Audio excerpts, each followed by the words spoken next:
Thank you. That was a very interesting presentation of Louis Leakey. Just give your report to me at the end of class. Okay, Daniel Acosta will be giving our final presentation of the day. Who will you be presenting on? I like to present the famous anthropologist Margaret Mead to our class. Excellent. Take it away. Margaret Mead is well known as one of the world's most famous anthropologists. She brought cultural anthropology to the American public.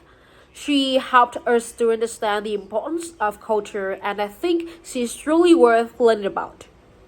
Margaret Mead was born in 1901 in Philadelphia, and she was the child of well-educated parents. Margaret didn't attend elementary school, but was educated at home. For instance, her mother and grandmother would ask her to observe nature to learn about science or to record the behavior of her sister to learn about psychology. This early education set her on a path towards the social sciences. Later, she entered the Barnard College and began studying psychology. She earned her PhD in anthropology from Columbia University in 1929. At Columbia University, Margaret met Frank Boas and Ruth Benedict, two very famous anthropologists. Dr. Boas and Dr. Benedict saw that Margaret was very intelligent and interested in anthropology, and they encouraged her to become an anthropologist too. During the early 1900s, there was an American and European idea that Western civilization was better than other civilizations.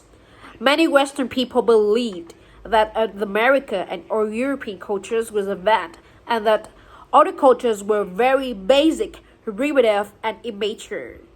The other cultures weren't valued or respected by Westerners.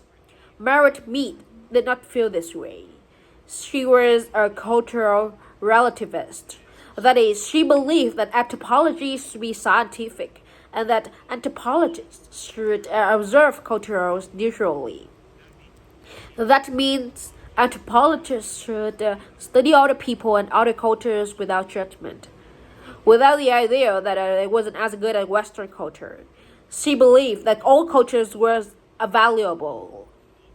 Although it was unusual for young women in the 1920s to travel alone, Margaret convinced her professor, Frank Boas, to let her study cultures in the South Pacific Islands to Pago Pago, Samoa, and Papua New Guinea.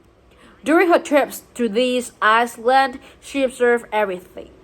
She learned the language, took notes, and they interviewed many people.